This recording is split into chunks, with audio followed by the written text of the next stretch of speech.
Hello everyone, welcome to my YouTube channel. I hope आप सभी का पेपर होता है वो अच्छा गया होगा। एग्जाम आपने बहुत अच्छा दिया होगा, पेपर को अच्छे से एनालाइज करके आपने आंसर होते हैं वो दिए होंगे।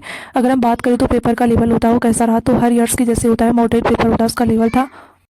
अगर हम बात करें तो शिफ्ट फर्स्ट होता है, उसके अंदर कैसे क्वेश्चन पूछे गए, तो कुछ क्वेश्चन होते हैं जो कि डायरेक्टली होते हैं पूछे गए थे। और आपने भी देखा होगा अगर कोई क्वेश्चन होता है उसमें मिस्टेक है, क्योंकि मेमोरी बेस्ड होते हैं वो क्वेश्चन है। मैंने भी कहीं से देख के आपको प्रोवाइड करवाने की कोशिश की है। तो यहाँ पर आता है कि जो फर्स्ट क्वेश्चन होता है कि प्लांट हार्मोन प्रिकर्सर, ये आपसे होता है वो क्वेश्चन पूछा गया था। जहाँ पर अगर हम बात करें तो ऑक्सीजन का जो प्रिकर्सर होता है, डायरेक्ट क्वेश्चन था, ये ट्रिप्टोफैन होता है। एंड साइटोकाइनिन का एडिनोसिन होता है। एंड जिब्रेलिन का होता है, जो जिब्रेलिन होता है उसका जेरेनाइल होता है। ये क्या होते हैं, प्रिकर्सर के रूप में होता है। तो एक क्वेश्चन ये पूछा गया था, ये डायरेक्ट क्वेश्चन था, काफी इजी क्वेश्चन था प्लांट फिजियोलॉजी का। अगर हम सेकंड क्वेश्चन बात करें तो which one of the following inhibit polymerization of G actin. अगर हम बात करें तो आपको ये पता होना चाहिए कि पॉलीमराइजेशन जी एक्टिन होता है उसको इनहिबिट कर रहा है। यानी कि अगर हम बात करें तो जो साइटोस्केलेटन होता है वो पढ़ते हैं हम सेल बायोलॉजी के अंदर, ये काफी इंपॉर्टेंट टॉपिक होता है, हर ईयर यहाँ से पूछा गया था।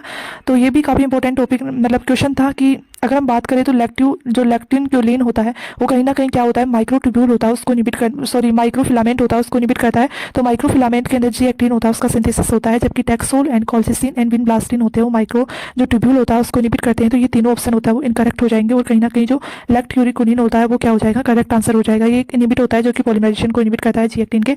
अगर हम थर्ड क्वेश्चन होता है उसकी बात करें तो match of the organelle in the sub cellular marker, यहाँ पर आपको डायरेक्ट होता है वो मार्कर के रूप में पूछा गया था। जहाँ लाइसोसोम होता है उसका अगर बात करें तो एसिड फोस्फेटेज होता है वो मार्कर के रूप में काम करता है। साइटोप्लाज्म होता है वो लैक्टेट डिहाइड्रोजनेज की जैसे। एंड पैरोक्सिसोम होता है वो कैटेलेस होता है उसका मार्कर यूज करता है, ये डायरेक्ट होता है, पूछा गया था ये भी। अगर हम बात करें तो फोर्थ जो क्वेश्चन होता है उसमें पोरियंस होते हैं वो आउटर मेम्ब्रेन, आपने पढ़ा होगा कि जो आउटर मेम्ब्रेन होता है माइटोकॉन्ड्रिया की और क्लोरोप्लास्ट होता है वहां पर पाया जाता है, are present on the outer membrane of the mitochondria. जो करेक्ट स्टेटमेंट होता है वो पिक करना था आपको। जहां पर synthesis in the cytosol and transfer through the TOM the जो आउटर मेम्ब्रेन होता है वहां पर टोम होता है वो एक ट्रांस मेम्ब्रेन आउटर मेम्ब्रेन होता है उसकी जैसे काम करता है। अगर हम बात करें तो ये क्या था, ये आपका करेक्ट स्टेटमेंट था। और भी आपको स्टेटमेंट दे रखे थे जिसमें ये करेक्ट स्टेटमेंट था। अगर हम जो 5 होता है वो क्वेश्चन की बात करें तो a enzyme in the forming replication bubble and other is the leading decrease in the over binding of replication for correct combination. जहां पर अगर हम बात करें तो रेप्लिकेशन बबल होता है उसको फॉर्म करने के लिए, यानी रेप्लिकेशन बबल यानी डबल स्टैंडर्ड डीएनए होता है वो ऐसे कंबाइंड फॉर्म में रहता है। उस कंबाइंड फॉर्म होता है उसको क्या करता है, जो हेलिकेज होता है वो क्या करता है, लूप का फॉर्मेशन करता है, हाइड्रोजन बॉन्ड को ब्रेक करता है, वो लूप होता है उसका फॉर्मेशन करता है। तो अगर हम देखें तो हेलिकेज एंजाइम वहां पर रिस्पॉन्सिबल था। अगर हम बात करें तो आगे था ओवर बाइंडिंग को डिक्रीज करना है, यानी कि क्या हो जाता है, डीएनए इस प्रकार से होता है वो कंबाइंडली पॉजिटिव ओवर बाइंडिंग आने लगती है, उसको क्या होता है कन्वर्ट किया जाता है। और उसकी जो उसमें ओवर बाइंडिंग होता है उसको कम करने के लिए मेनली काइरेज एंजाइम होता है उसका यूज करते हैं। इस काइरेज को टोपाइसोमरेज सेकंड के द्वारा भी रिप्रेजेंट करते हैं। तो ये भी क्या होता है, डायरेक्ट क्वेश्चन पूछा गया था। अगर हम बात करें अगले क्वेश्चन की, क्वेश्चन था सेल साइकिल होता है, वहां से डायरेक्ट क्वेश्चन था। जहां पर smallest stage of cell cycle होता है पूछा गया, तो एम फेज होता है सबसे स्मॉलेस्ट स्टेज होता है। फिर अगर हम अगले जो क्वेश्चन होता है उसकी बात करें तो enzyme use to base excision repair होता है, उसके अंदर होता है वो कौन कौन से यूज किए जाते हैं, तो डीएनए एंडोन्यूक्लियस यूज किया जाता है, डीएनए ग्लाइकोसाइलेज यूज किया जाता है, डीएनए पॉलीमरेज, लेकिन म्यूट एम होता है वो यूज नहीं किया जाता है। तो इसका कहीं ना कहीं क्या होगा, इनकरेक्ट स्टेटमेंट होता है वो इनकरेक्ट हो जाएगा। ये और सभी होते हैं वो आई थिंक कॉम्बिनेशन के अंदर होता है वो, इस टाइप से क्वेश्चन दिया होगा।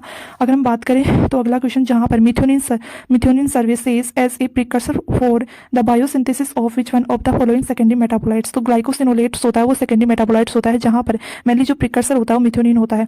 अगर हम बात करें अगला क्वेश्चन था जहां पर कॉम्प्लीमेंट्री ग्रुप से आपको क्वेश्चन पूछा गया था, ये जेनेटिक्स का क्वेश्चन था और इसका आंसर 5 होगा।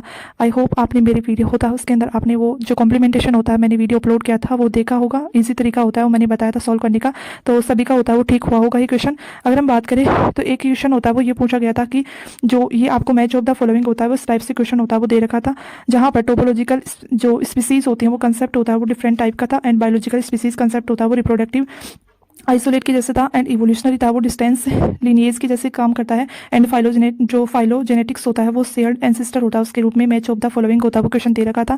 अगर हम अगले क्वेश्चन की बात करें तो प्रोटीन टारगेटिंग होता है उससे रिलेटेड क्वेश्चन था, जहां पर जैसे कि आपको और भी ऑर्गेनली होता है जहां पर प्रोटीन टारगेटिंग के रूप में दे रखे थे। मुझे एक का पता चला है कि मैनो 6 फॉस्फेट दे रखा था जो कि लाइसोसोम होता है, उसका आंसर हो जाएगा।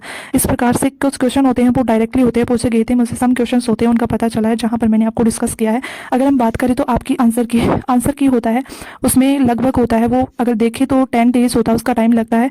10 डेज़ से कभी कभी होता है 15 डेज़ के अंदर। यानी कि अगर देखें तो आपकी जनवरी का फर्स्ट वीक तो नहीं, सेकंड वीक होता है, उसके अंदर आपको आंसर की होता है वो देखने को मिल जाएगी। अभी आप खुद को डिमोटिवेट ना करें, क्योंकि अगर आपने पेपर होता है वो अच्छा किया है तो आप खुद पर कॉन्फिडेंस रखें, आंसर की आने दें, उसके बाद में मैच करें कि कितने क्वेश्चन होते हैं वो करेक्ट हुए हैं आपको। उसके बाद में होता है वो डिसाइड करें कि मेरा सिलेक्शन होगा कि नहीं होगा, मेरे कितने मार्क्स होते हैं बन रहे हैं। क्योंकि कहीं ना कहीं देखें तो अभी हम डिसाइड नहीं कर सकते, क्योंकि आगे आंसर की होता है वो जल्दी देखने को मिल जाएगी आपको। उसके बाद अच्छे से मैच करें, और अगर वीडियो पसंद आई तो इसे शेयर करें, चैनल को सब्सक्राइब करें। Okay, thank you.